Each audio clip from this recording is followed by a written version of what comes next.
Sin lugar a dudas es uno de los sitios arqueológicos más importantes del mundo. Hoy nos vamos a ir, con la firma de Carlos Olmo, a Jordania. Nos vamos a ir a descubrir Petra. Te lo contamos en este reportaje.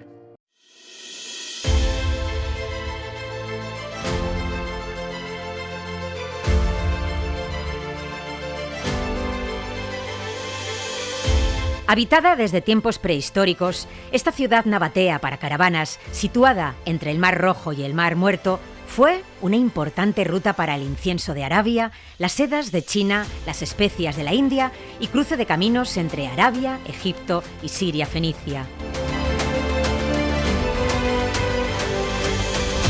Petra está a medio construir, a medio excavar en la roca, rodeada de montañas plagadas de pasadizos y desfiladeros. Es uno de los sitios arqueológicos más famosos del mundo, donde las antiguas tradiciones orientales se mezclan con la arquitectura helenística. Un ingenioso sistema de gestión del agua permitió un extenso asentamiento en una zona esencialmente árida durante los periodos nabateo, romano y bizantino. Es uno de los sitios arqueológicos más grandes y ricos del mundo, ubicado en un paisaje dominante de arenisca roja. El valor de Petra reside en la gran extensión de la elaborada arquitectura de tumbas y templos, lugares religiosos, canales de agua, túneles y presas que se combinaron con una vasta red de cisternas y embalses que controlaban y conservaban las lluvias estacionales.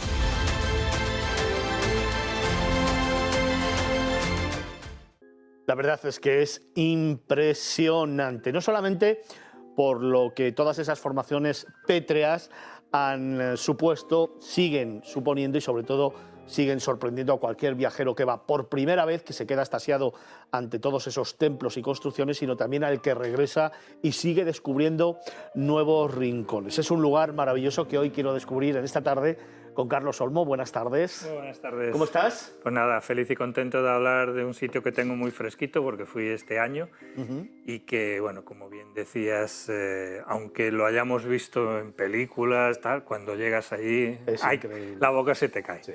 Felipe Alonso también nos acompaña en esta tarde. Felipe, buenas tardes. Buenas tardes. Tenemos muchas cosas que contar hoy, ¿eh? Muchas. Y también de Petra, también lo conozco. Petra, que lo conoces bien también, ¿no? Sí. Oye, si queréis empezamos a comenzar nuestro camino. Hemos visto las imágenes, seguimos viéndolas. ¡Wow, Carlos! Patrimonio de la UNESCO, de esos que realmente dices, es que hay que conservarlo, preservarlo, porque es que es una, de verdad, maravilla, ¿no? Sí, y hay que pensar que solo el 1% de Petra está excavado. Efectivamente. O sea, que todavía hay un 99% que está en muchos casos debajo de lo que es el nivel del suelo actual, y en otros sencillamente son ruinas que están poco accesibles, y porque hay que pensar que Petra se fue desarrollando a lo largo de los siglos, que fueron varias culturas, y esa es una de las cosas que te sorprende cuando la visitas, porque está la ciudad perdida de los nabateos, que es una cultura que desapareció como tal, pero es que luego también estuvieron los romanos y ves un anfiteatro fabuloso allí.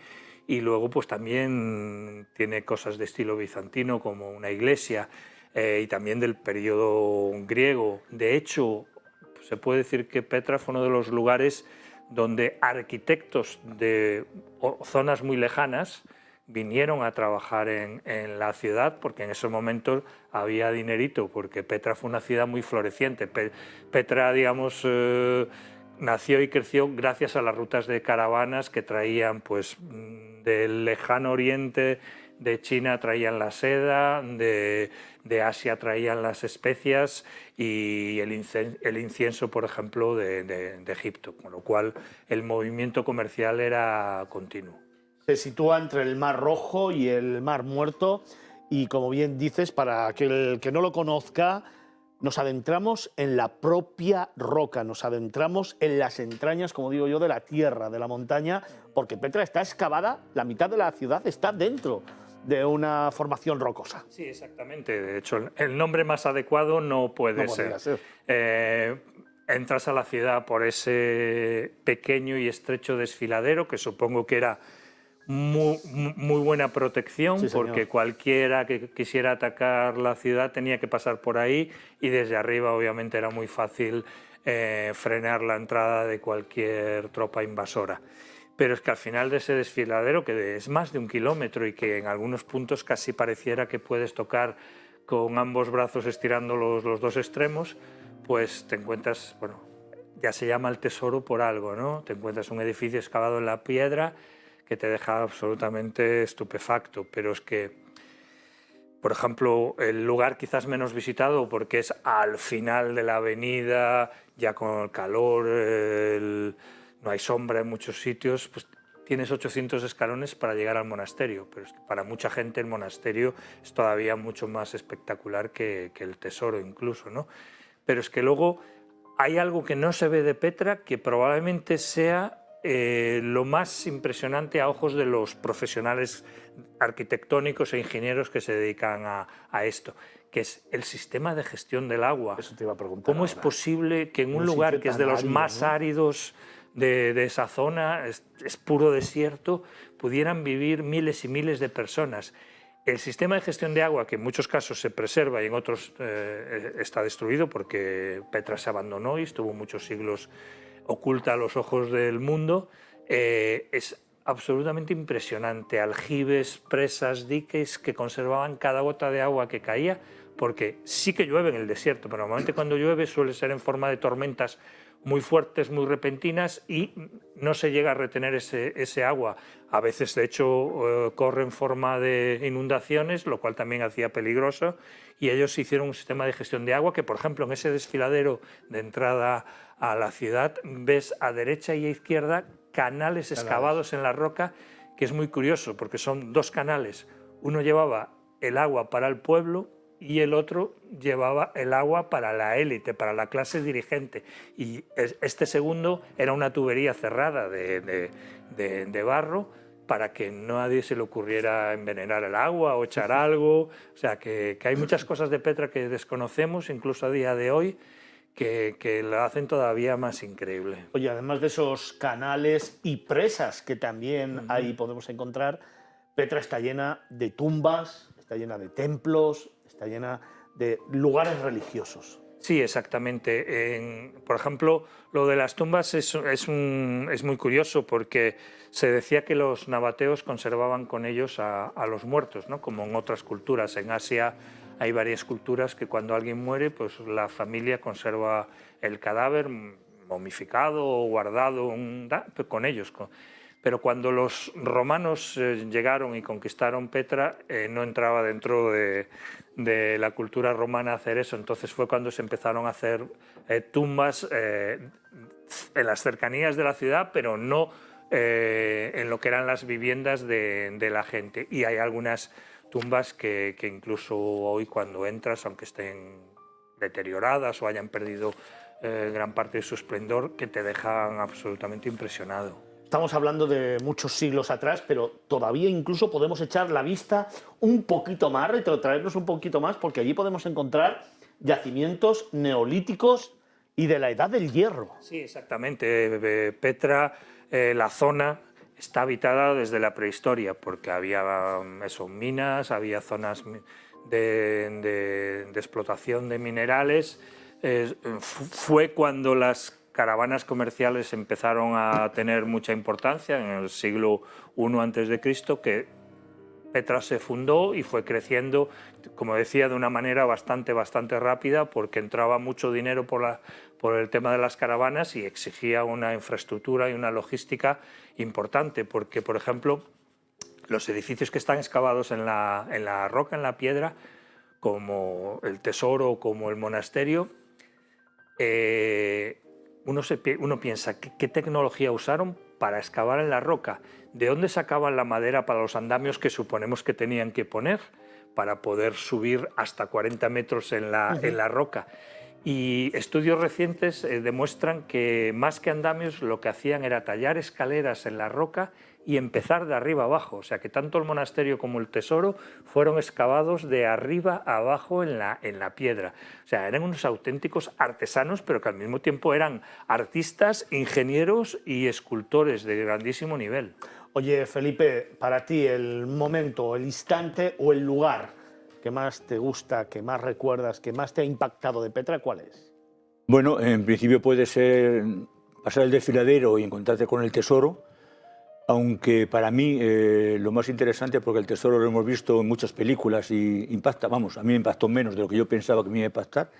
Para mí es cuando dejas el tesoro y a la derecha entras por una bajada que hay y te encuentras todo lo que es el Valle de las Tumbas, y al fondo ves la calzada romana con columnas a ambos lados y llegas hasta el lugar que ha dicho Carlos. Subes 800 y pico escalones y tienes una visión desde arriba panorámica de lo que es Petra, que es impresionante. Impresionante, la verdad es que ese momento, ese instante es alucinante para todos aquellos que nos gusta la fotografía, es de esos lugares donde nos apetece quedarnos y empezar a descargar la máquina, descargar anteriormente el carrete cuando íbamos y ahora evidentemente la memoria del teléfono. Y luego además ten en cuenta el juego de luces que hay, porque piedra de Petra tiene un color especial y claro, el juego de luces que tiene hay momentos y épocas del año que realmente es impresionante cómo va cambiando y sobre todo cuál es la fisionomía de la propia construcción, porque el sol cuando se refleja le da un protagonismo increíble a los templos, pero es que luego cuando desaparece de repente se queda sombrío y dices, wow, ha cambiado totalmente, casi incluso el volumen. Sí, de hecho yo recomiendo a nuestros telespectadores que vayan al amanecer. Petra abre a las 6 de la mañana. Si puedes estar allí a las 6 en punto, mejor que mejor, porque vas a llegar al tesoro, pues eso, con ya los primeros rayos del amanecer iluminando la parte superior, y también es la parte del día más fresca, porque dependiendo del momento del año en que vayas puede hacer mucho calor, y a medida que van pasando las horas, obviamente, si quieres hacer la parte del monasterio al mediodía, no se la recomiendo a nadie, porque yo, de hecho, lo que hice fue irme primero al monasterio, no mirar ni a derecha ni a izquierda, porque a la vuelta ya iba a hacer ese camino de vuelta y ya iba a ver todas las maravillas, porque sabía que la parte del monasterio era la más complicada si la querías hacer en los momentos del mediodía con mayor sol y calor. Oye, Carlos, tenemos que ir terminando, pero ya sabes que me encanta preguntarte por ese momento mágico, ese instante y ese rincón especial. Pues lo acabo de decir, la mayor parte de la gente se queda ya ahí en el tesoro y va caminando, va paseando. ¿Tú prefieres ir al templo? Claro, a primera hora de la mañana en el monasterio vas a estar casi solo y luego ya vas a hacer la ruta en el camino contrario del resto de turistas y visitantes, con lo cual ese momento a primera hora de la mañana en el monasterio es absolutamente mágico. Y si le añades que justo hace poco tiempo vi un documental en el que, gracias a técnicas de análisis de láser 3D y escáner que puede ver bajo tierra sin tener que excavar lo que hay, han descubierto que justo en la entrada del monasterio hay una escalinata de muchos metros que está totalmente enterrada y hay una especie como de obelisco, de templete también enorme. O sea que lo que se nos oculta a los ojos es todavía mucho más grande y más impresionante que lo que vemos, que es mucho.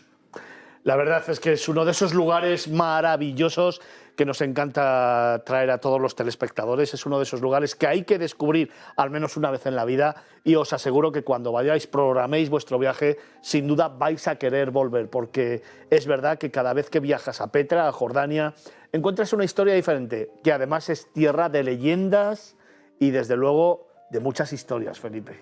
Demasiadas que algún día contaremos alguna, cuando tú me digas la contamos. Pues Carlos Olmo confirma, claro que sí, en Patrimonios de la Humanidad, hoy con Jordania, con Petra, Patrimonio UNESCO desde el año 1985. Muchísimas gracias por haberlo traído, gracias de verdad. Tenemos muchas cosas que contar, así que te quedas con nosotros, ¿verdad? Por supuestísimo.